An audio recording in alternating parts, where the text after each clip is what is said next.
بسم اللہ الرحمن الرحیم۔ ایک دفعہ رسول کریم صلی اللہ علیہ وسلم کعبہ شریف میں سجدہ میں تھے۔ ایک دوسری سند سے ہم سے احمد بن عثمان نے بیان کیا، کہا ہم سے شریف بن مسلمہ نے، کہا ہم سے ابراہیم بن یوسف نے اپنے باپ کے واسطے سے بیان کیا۔ وہ ابو اسحاق سے روایت کرتے ہیں، ان سے عمرو بن میمون نے بیان کیا کہ عبداللہ بن مسعود نے ان سے حدیث بیان کی کہ ایک دفعہ رسول کریم صلی اللہ علیہ وسلم کعبہ کے نزدیک نماز پڑھ رہے تھے اور ابو جہل اور اس کے ساتھی بھی وہیں بیٹھے ہوئے تھے، تو ان میں سے ایک نے دوسرے سے کہا کہ تم میں سے کوئی شخص ہے جو قبیلے کی جو اونٹنی ذبح ہوئی ہے اس کی اجری اٹھا لائے، اور لا کر جب محمد صلی اللہ علیہ وسلم سجدہ میں جائیں تو ان کی پیٹھ پر رکھ دے۔ یہ سن کر ان میں سے ایک سب سے زیادہ بدبخت آدمی اٹھا اور وہ اجری لے کر آیا اور دیکھتا رہا۔ جب آپ نے سجدہ کیا تو اس نے اس اجری کو آپ کے کندھوں پیٹ کے درمیان رکھ دیا۔ عبداللہ بن مسعود کہتے ہیں، میں یہ سب کچھ دیکھ رہا تھا مگر کچھ نہ کر سکتا تھا، کاش اس وقت مجھے روکنے کی طاقت ہوتی۔ عبداللہ کہتے ہیں کہ وہ ہنسنے لگے اور ہنسی کے مارے لوٹ پوٹ ہونے لگے، اور رسول اللہ صلی اللہ علیہ وسلم سجدہ میں تھے، بوجھ کی وجہ سے اپنا سر نہیں اٹھا سکتے تھے، یہاں تک کہ حضرت فاطمہ رضی اللہ عنہا آئیں اور وہ بوجھ آپ کی پیٹھ پر سے اتار کر پھینکا۔ تب آپ صلی اللہ علیہ وسلم نے سر اٹھایا، پھر 3 بار فرمایا، یا اللہ تو قریش کو پکڑ لے۔ یہ بات ان کافروں پر بہت بھاری ہوئی کہ آپ صلی اللہ علیہ وسلم نے انہیں بد دعا دی۔ عبداللہ کہتے ہیں کہ وہ سمجھتے تھے کہ اس شہر مکہ میں جو دعا کی جائے وہ ضرور قبول ہوتی ہے۔ پھر آپ نے ان میں سے ہر ایک کا جدا جدا نام لیا کہ اے اللہ ان ظالموں کو ضرور ہلاک کر دے۔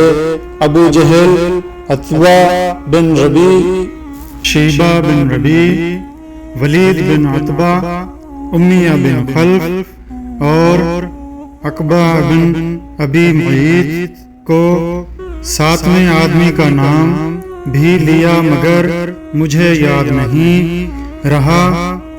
اس ذات کی قسم جس کے قبضے میں میری جان ہے کہ جن لوگوں کے بد دعا کرتے وقت آپ صلی اللہ علیہ وسلم نے نام لیے تھے، میں نے ان کی لاشوں کو بدر کے کنویں میں پڑا ہوا دیکھا۔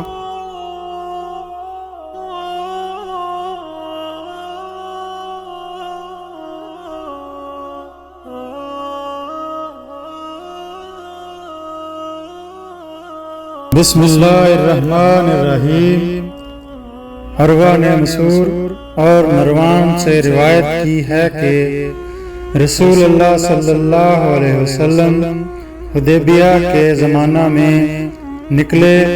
اس سلسلے میں انہوں نے پوری حدیث ذکر کی اور پھر کہا کہ نبی صلی اللہ علیہ وسلم نے جتنی مرتبہ بھی تھوکا وہ لوگوں کی ہتھیلی پر پڑا، پھر وہ لوگوں نے اپنے چہروں اور بدن پر مل لیا۔ ہم سے محمد بن یوسف نے بیان کیا کہا ہم سے سفیان نے حمید کے واسطے سے بیان کیا، اور حضرت انس رضی اللہ عنہ سے روایت کرتے ہیں کہ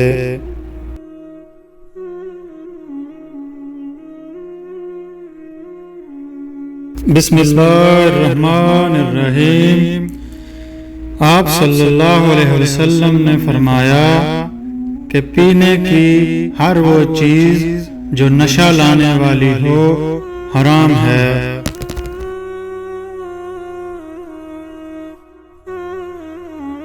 بسم اللہ الرحمن الرحیم،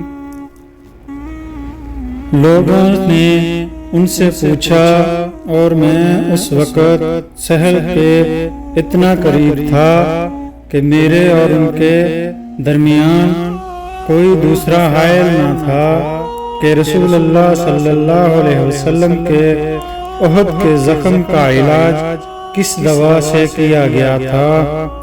انہوں نے کہا کہ اس بات کا جاننے والا اب مجھ سے زیادہ کوئی نہیں رہا۔ علی رضی اللہ عنہ اپنی ڈھال میں پانی لاتے اور حضرت فاطمہ رضی اللہ عنہا آپ کے منہ سے خون دھوتی، پھر ایک بوریا کا ٹکڑا جلایا گیا اور آپ کے زخم میں بھر دیا گیا۔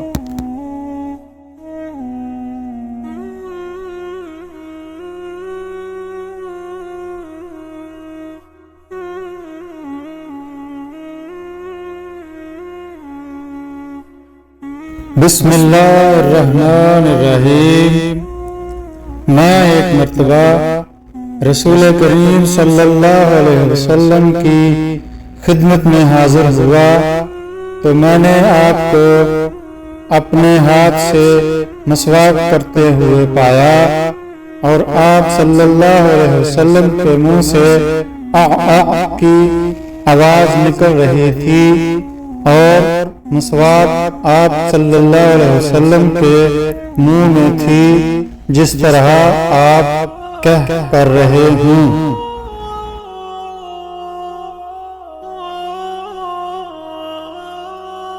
بسم اللہ الرحمن الرحیم، رسول کریم صلی اللہ علیہ وسلم جب رات کو اٹھتے تو اپنے منہ کو مسواک سے صاف کرتے۔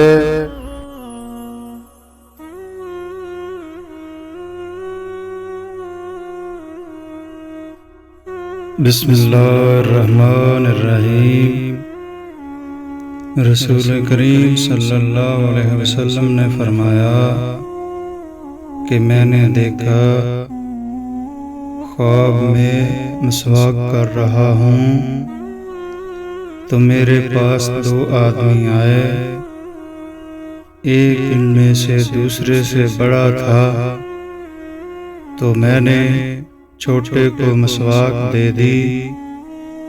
پھر مجھ سے کہا گیا کہ بڑے کو دو، تب میں نے ان میں سے بڑے کو دی۔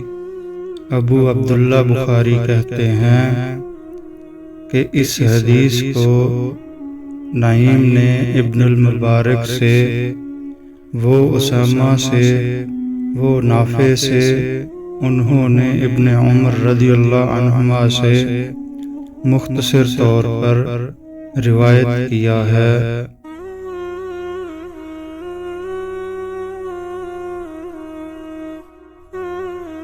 بسم اللہ الرحمن الرحیم، رسول کریم صلی اللہ علیہ وسلم نے فرمایا کہ جب تم اپنے بستر پر لیٹنے آؤ تو اس طرح وضو کرو جس طرح نماز کے لیے کرتے ہو، پھر داہنی کروٹ پر لیٹ کر یوں کہو، اے اللہ، میں نے اپنا چہرہ تیری طرف جھکا لیا، اپنا معاملہ تیرے ہی سپرد کر دیا، میں نے تیرے ثواب کی توقع اور تیرے عذاب کے ڈر سے تجھے ہی پشت پناہ بنا لیا، تیرے سوا کہیں پناہ اور نجات کی جگہ نہیں۔ اے اللہ، جو کتاب تو نے نازل کی میں اس پر ایمان لایا، جو نبی تو نے بھیجا میں اس پر ایمان لایا، تو اگر اس حالت میں اسی رات مر گیا تو فطرت پر مرے گا۔ اور اس دعا کو سب باتوں کے اخیر میں پڑھ۔